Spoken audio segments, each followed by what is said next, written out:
Bernard Gregg issa ser ikollu bżonn il-permess biex jitkellem. Dan wara li fl-aħħar grupp parlamentari li laqqa tlieta li għadda, id-deputati qalulu li ma jistax jibqa' jipprova jagħmel ċertu dikjarazzjonijiet mingħajr ma jkun għadu ddiskutihom mal-grupp u taw timbru tal-approvazzjoni. Hekk irrappurtat il-Gazzetta Kulħadd il-ħadd filgħodu li spjegat kif il-qasma li ħolqot il-kwistjoni tal-kannabis iffumentat rabja kbira miż-żewġ naħat, kemm minn dawk li għaddit tagħhom u jaħsbu li l-partit seta' mex aħjar, iżda b'mod speċjali minn dawk li huma favur u l-kap waqqalhom kliemhom. Il-fatt li Bernard Gregg kien għamel dikjarazzjonijiet favur il-liġi tant li kien qal il-gvern ikkupjaħ fuqha kien serraħ moħħ id-deputati li kienu favur ir-riforma li għandhom l-appoġġ tal-kap dwar din il-kwistjoni. Iżda rralhom għaliex mal-ewwel pressjoni Bernard Gregg mal-ardaq l-irtirata u ħareġ iqatta l-liġi. Il-Gazzetta komplet tirrapporta kif l-aħħar laqgħa tal-grupp parlamentari kienet waħda ta' tensjoni għal dawk preżenti. David Aġus saħansitra kellu jispiċċa jagħmel tal-medjatur.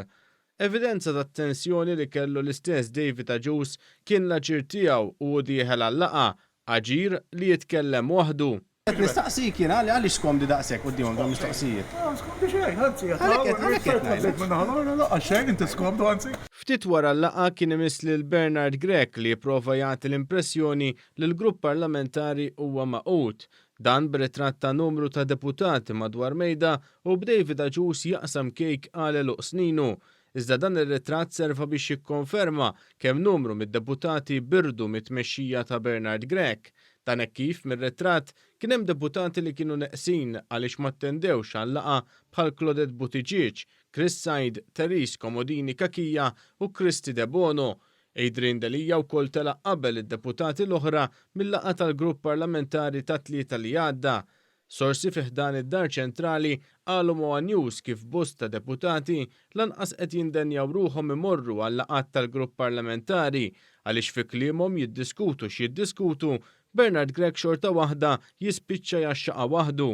Mal-pubblikazzjoni tas-survey tat-Times il-ħadd filgħodu, il-pressjoni fuq Bernard Gregg ser tkompli tikber filwaqt li hu qed jipprova jitfa' tort tar-riżultati fqar fis-surveys fuq id-deputati tiegħu anke f'laqgħat li kellu b'mod individwali magħhom, il-korla għal dawn l-akkużi qed tiżdied. Fost l-oħrajn kien irrappurtat kif id-deputat nazzjonalista Mario Gallia inkorla mhux ftit għal dawn l-akkużi u affaċċja lil Gregg waqt laqgħa bi Gregg iwieġbu li jekk ma jogħġbux għandu jitlaq. Iżda għal dan Mario Gallia qallu li huwa hu stess li għandu jitlaq għaliex ma ġiex elett fil-Parlament mill-poplu. Dan l-aħħar Bernard Gregg qiegħed jaffaċċja wkoll kritika minn nies li tradizzjonalment huma meqjusa bħala qrib tal-Partit Nazzjonalista. L-ex-editur tat-Times of Malta Steve Malija reħila fuq Twitter jgħid li l-Partit Nazzjonalista sar banali u fake. Oħrajn qalu li l-Partit Nazzjonalista għadu ma sabx il-mexxej ideali bħall-ex Ministru Michael Falzon. Filwaqt li kien hemm min bħall-akkademiku George Vital Zammit semma jekk wasalx il-mument li fil-Partit Nazzjonalista il-kap jitlob vot ta' fiduċja.